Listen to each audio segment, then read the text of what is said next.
નમસ્કાર મિત્રો, આજે આપણે વાત કરશું જાપાનના રેસ્ટોરન્ટમાં સોમનાથ મહાદેવના ભક્ત સાથે બનેલી ઘટના પર। આ વાત આજથી લગભગ 10 થી 15 વર્ષ પહેલાની છે। દરિયાકાંઠે આવેલા એક નાનકડા ગામમાં લોકો પોતપોતાના કામમાં વ્યસ્ત રહેતા હતા। કોઈ દરિયામાં માછીમારી કરવા જતું હતું, કોઈ ખેતરમાં મહેનત કરતું હતું અને કોઈ પોતાના નાના મોટા ધંધામાં દિવસ પસાર કરતું હતું। એ જ ગામમાં નાનજી ભગત પોતાની પત્ની સાથે રહેતા હતા।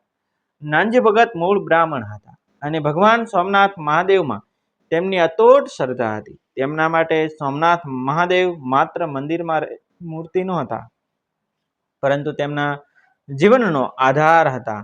સવાર થાય ત્યારે સૌપ્રથમ ભગવાનનું નામ લેવું અને રાત પડે ત્યારે ભગવાનને યાદ કરીને દિવસ પૂરો કરવો, એ તેમની વર્ષોથી ચાલતી ટેવ હતી।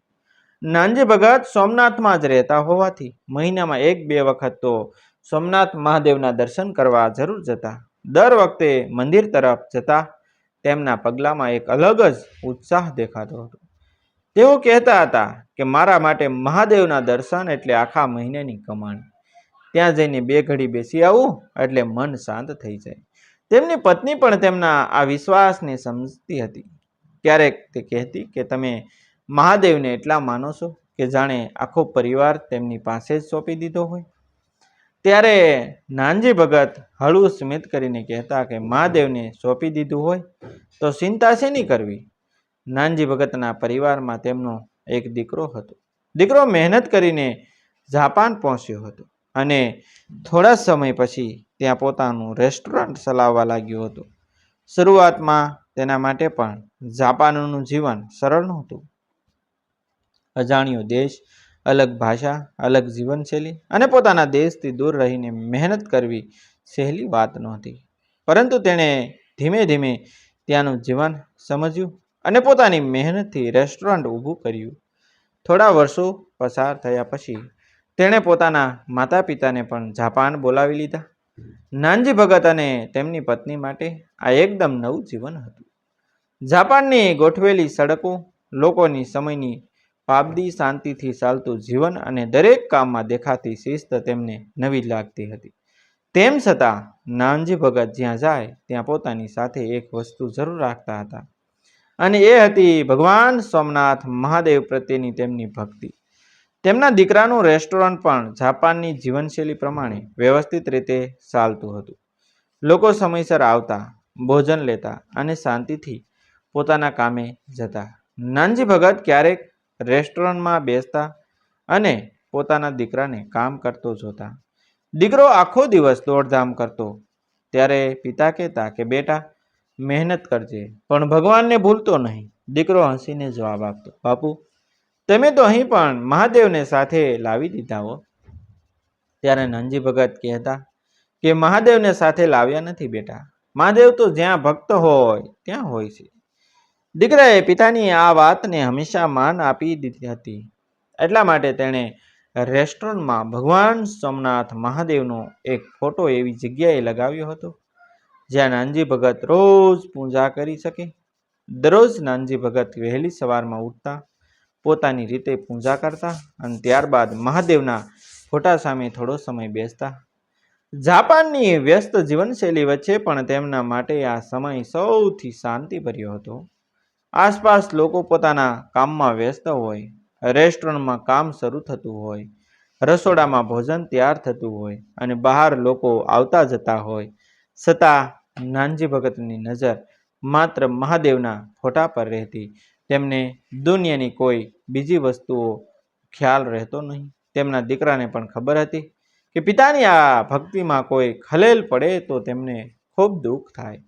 પરંતુ એક દિવસ એવી ઘટના બની કે જેણે આખા રેસ્ટોરન્ટનું વાતાવરણ છે એ બદલી નાખ્યું। એ દિવસ પણ બાકીના દિવસોની જેમ શરૂ થયો હતો। નાનજી ભગત ભગવાન સોમનાથ મહાદેવના ફોટા સામે પૂજા કરી રહ્યા હતા। રેસ્ટોરન્ટમાં ગ્રાહકો આવતા જતા હતા અને દીકરો પોતાના કામમાં વ્યસ્ત હતો। ત્યારે અચાનક ત્યાંના કેટલાક સ્થાનિક ગુંડાઓએ રેસ્ટોરન્ટમાં ઘૂસી આવ્યા। તેમની ચાલમાં જ એવી કડ હતી કે જાણે તેમને કોઈનો ડર ન હોય। તેઓ અંદર આવ્યા અને ઊંચા અવાજે બોલ્યા, એ ભગતડા જલ્દી જમવાનું લાવ। નાનજી ભગત એ સમયે મહાદેવની પૂજા કરી રહ્યા હતા. તેમણે કોઈ જવાબ આપ્યો નહીં. તેમનું ધ્યાન પૂજામાં હતું. ગુંડાઓમાંથી એકે ફરી ઊંચા અવાજે કહ્યું, સાંભળતો નથી? જલ્દી જમવાનું લાવ. પરંતુ નાનજી ભગતનું ધ્યાન હજુ પણ ભગવાન સોમનાથ મહાદેવના ફોટા સામે જ હતું. તેમની પાસે એ સમયે કોઈ ગ્રાહક હતો નહીં અને તેઓ પોતાના નિયમ પ્રમાણે પૂજા કરી રહ્યા હતા. ગુંડાઓમાંથી એકની નજર મહાદેવના ફોટા તરફ ગયો. તેણે નાનજી ભગતને જોઈને ઉપહાસ કરતા કહ્યું કે અહીં શું ચાલે છે? અમે જમવા આવ્યા છે અને તું અહીં ફોટા સામે પૂજા કરે છે? નાનજી ભગતે હજુ પણ કોઈ જવાબ આપ્યો નહીં. તેઓ પૂજા કરી રહ્યા હતા. એ વ્યક્તિનો ગુસ્સો વધવા લાગ્યો. તેણે ફરી કહ્યું કે એ ભગતડા, તને અમે બોલાવીએ છીએ. નાનજી ભગત શાંતિથી પૂજા કરતા રહ્યા. એ માણસ અચાનક પોતાની જગ્યાએથી ઊભો થયો. તેણે મહાદેવના ફોટા તરફ જોયું અને ગુચ્છામાં પથ્થર ઉઠાવ્યો. આસપાસના લોકોને સમજાયું કે પહેલાં જ તેણે ભગવાન સોમનાથ મહાદેવના ફોટા તરફ પથ્થર ફેંકી દીધો. પથ્થર ફોટા તરફ જઈને વાગ્યો અને એ ક્ષણે નાનજી ભગતની પૂજા અટકી ગયો. થોડા સમય પહેલા સુધી જે માણસ એકદમ શાંત હતો, તેના ચહેરા પર અચાનક એવો ગુસ્સો દેખાયો કે આસપાસ ઊભેલા લોકોને પણ સમજાઈ ગયું કે હવે વાત સામાન્ય રહી નથી. નાનજી ભગત ધીમેથી ઊભા થયા. તેમની આંખો મહાદેવના ફોટા પર હતી. તેમણે ફોટા તરફ જોયું અને પછી સામે ઊભેલા માણસ તરફ જોયું. તેમનો અવાજ ભારે થઈ ગયો. તેમણે કહ્યું કે હવે ત્યાં જ ઊભા રહેજે, નકર ઊભો ચીરી નાખીશ. આ મારો મહાદેવ છે. એ માણસ એક ક્ષણ માટે ચોંકી ગયો. કદાચ તેને આશા નહોતી કે સામેનો વૃદ્ધ માણસ આ રીતે ઊભો થઈ જશે. નાનજી ભગતે ફરી કહ્યું કે મહાદેવની મજાક કરી? મારા મહાદેવના ફોટા ઉપર પથ્થર ફેંક્યો? તને ખબર છે તું શું કર્યું છે તે? એ વ્યક્તિ હસીને બોલ્યો, અમે તો અહીં જમવા આવ્યા છીએ. તું અમને અવગણીને ફોટા સામે શું પૂજા કરે છે? નાનજી ભગતનો અવાજ વધુ કડક બન્યો. તેમણે કહ્યું કે જમવાનું મળશે, પણ ભગવાનની મજાક નહીં થાય. આ જગ્યા મારા દીકરાની છે, પણ આ મહાદેવ મારા છે. આ ફોટા સામે હું પૂજા કરું છું, એટલે તને શું તકલીફ છે? બીજામાંથી એક માણસ આગળ આવ્યો અને બોલ્યો, તમે અમને ધમકી આપો છો? નાનજી ભગતે સીધો જવાબ આપ્યો, હું કોઈને ધમકી આપતો નથી. હું મારા મહાદેવની વાત કરું છું. પણ જે માણસે મારા મહાદેવનું જે અપમાન કર્યું છે, તેને એટલું કહીશ કે અહીં ઊભો રહેજે. મારી ભક્તિની નબળાઈ સમજવાની તું ભૂલ ન કરજે. વાતાવરણ એકદમ તંગ થઈ ગયું. ગુંડાઓ વધારે ઉશ્કેરાયા. એક બોલ્યો, આ માણસને સમજાવો, આ જાપાન છે, અહીં આવી રીતે નહીં ચાલે. નાનજી ભગતે કહ્યું કે જાપાન હોય કે મારું ગામ, ભગવાન તો ભગવાન જ છે. ભક્તિ જ્યાં હોય ત્યાં મહાદેવ હોય. એટલામાં રેસ્ટોરન્ટમાં કામ કરતા કેટલાક લોકો પણ ડરીને એક તરફ ઊભા રહી ગયા. કોઈને ત્યારે સમજાતું નહોતું કે હવે શું થશે. ગુંડાઓમાંથી એક ફરી આગળ વધ્યો અને બોલ્યો, તને ખબર નથી અમે કોણ છીએ? નાનજી ભગતે કહ્યું, મને એ જાણવાની મારે કોઈ જરૂર નથી. મને એટલું ખબર છે કે તું મારા મહાદેવના ફોટા ઉપર પથ્થર ફેંક્યો છે. એટલામાં ગુંડાઓમાંથી એકે ફરી નાનજી ભગત તરફ જોવાનો પ્રયત્ન કર્યો. નાનજી ભગત એક પગલું આગળ વધ્યા અને કડક અવાજે બોલ્યા કે હવે બસ, અહીંથી એક પગલું પણ આગળ નહીં. એ જ સમયે નાનજી ભગતનો દીકરો દોડતો ત્યાં આવ્યો. તેણે બહારથી જ અંદરનું વાતાવરણ જોઈ લીધું હતું. તેણે પિતાને જોયા, પછી ગુંડાઓ તરફ જોયું અને તરત વચ્ચે આવી ગયો. તેણે કહ્યું કે બાપુ, તમે શાંત રહો. નાનજી ભગત બોલ્યા કે બેટા, શાંત કેવી રીતે રહું? મારા મહાદેવના ફોટા ઉપર પથ્થર ફેંક્યો છે. દીકરાએ પિતાના ખંભા પર હાથ મૂકીને કહ્યું કે બાપુ, હું સમજુ છું, પણ તમે પાછળ રહો. પછી તેણે ગુંડાઓ તરફ જોઈને કહ્યું, તમે અહીં જમવા આવ્યા હતા તો જમવાનું મળત, પણ તમે મારા પિતાની પૂજામાં ખલેલ કરી અને ભગવાનના ફોટા ઉપર પથ્થર ફેંક્યું. આ યોગ્ય ન કર્યું કહેવાય. ગુંડાઓમાંથી એકે કહ્યું કે તમારા પિતાએ અમને ધમકી આપી. ત્યારે દીકરાએ જવાબ આપ્યો કે મારા પિતા કોઈને ધમકી નથી આપતા, પરંતુ તેમની શ્રદ્ધાનું અપમાન થશે તો તેઓ સૂપ પણ નહીં રહે. ગુંડાઓમાંનો એક બોલ્યો, તમે અમને બહાર કાઢી રહ્યા છો. દીકરાએ શાંતિથી કહ્યું કે હા, તમે અહીંથી બહાર જાઓ. વાતાવરણ હજુ પણ તંગ હતું. થોડા સમય પહેલા જે લોકો ખૂબ ઉશ્કેરાયેલા હતા તેઓ એકબીજાની સામે જોઈ રહ્યા હતા. નાનજી ભગત પાછળ ઊભા રહીને મહાદેવના ફોટા તરફ જોઈ રહ્યા હતા. તેમની આંખોમાં ગુસ્સો હતો, પણ એ ગુસ્સાની પાછળ તેમની ભક્તિ હતી. દીકરાએ ફરી કહ્યું કે આ મારા પિતાનું માન છે, આ મારા પરિવારની શ્રદ્ધા છે, તમે અહીંથી જાઓ. અંતે તેઓ રેસ્ટોરન્ટમાંથી બહાર નીકળવા લાગ્યા. પરંતુ બહાર નીકળતા પહેલા તેમાંથી એક માણસ પાછળ ફરીને નાનજી ભગત તરફ જોયું અને કડક અવાજે કહ્યું, તને અમે યાદ રાખશું. નાનજી ભગત એકદમ શાંત ઊભા રહ્યા. તેમના દીકરાએ તરત પિતાને રોકવા માટે હાથ આગળ કર્યો, પરંતુ નાનજી ભગતે માત્ર મહાદેવના ફોટા તરફ જોયું. ગુંડાએ ફરી કહ્યું કે હવે જોઈશું તો તું શું કરે છે. નાનજી ભગત ધીમા અવાજે બોલ્યા, તારે થાય તે કરી લેજે, હું મહાદેવનો ભગત છું. ઓહ! એ શબ્દ સાંભળીને દીકરાએ પિતાની તરફ જોયું. પિતા ફરી મહાદેવના ફોટા સામે ઊભા રહી ગયા. ફોટાને થયેલું નુકસાન જોઈને તેમની આંખો ભીની થઈ ગઈ. તેમણે હાથ જોડ્યા અને ધીમેથી કહ્યું કે હે મહાદેવ, મારાથી કોઈ ભૂલ થઈ હોય તો માફ કરજો, પણ આજે જે થયું એ હું સહન કરી શક્યો નહીં.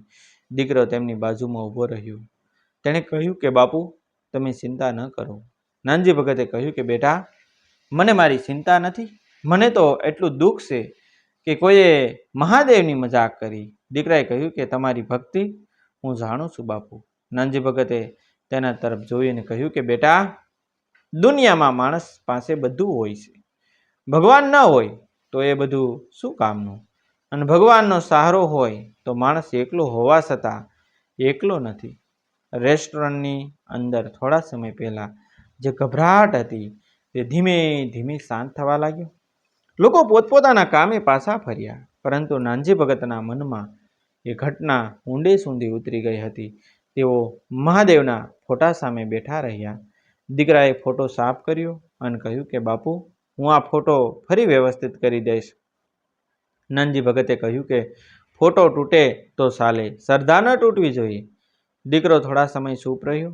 પછી તેણે પિતાને પૂછ્યું કે બાપુ, તમને ડર નથી લાગતો? નાનજી ભગતે શાંતિથી જવાબ આપ્યો, ડર તો માણસને હોય બેટા, પણ જ્યારે મનમાં વિશ્વાસ હોય કે મહાદેવ સાથે છે ત્યારે ડર કરતાં વિશ્વાસ મોટો થઈ જાય છે.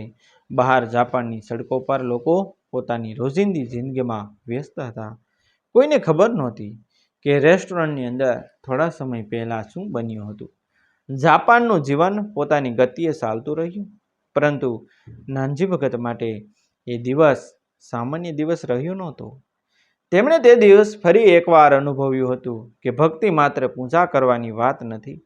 ભક્તિ એટલે પોતાના વિશ્વાસ માટે ઊભા રહેવાની હિંમત પણ છે. સાંજ પડવા લાગી ત્યારે રેસ્ટોરન્ટનું કામ ધીમે ધીમે ઓછું થવા લાગ્યું.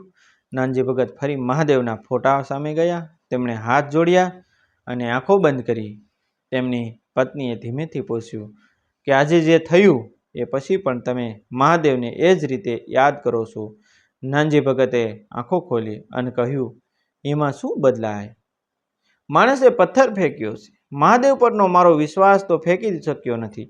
પત્ની તેમની સામે જોઈ રહી. નાનજી ભગતે ફરી કહ્યું કે મહાદેવ મારા છે એવું હું કહું છું, પણ સાચી વાત તો એ છે કે હું મહાદેવનો છું. જ્યાં સુધી આ વિશ્વાસ છે ત્યાં સુધી કોઈ મને અંદરથી તોડી નહીં શકે.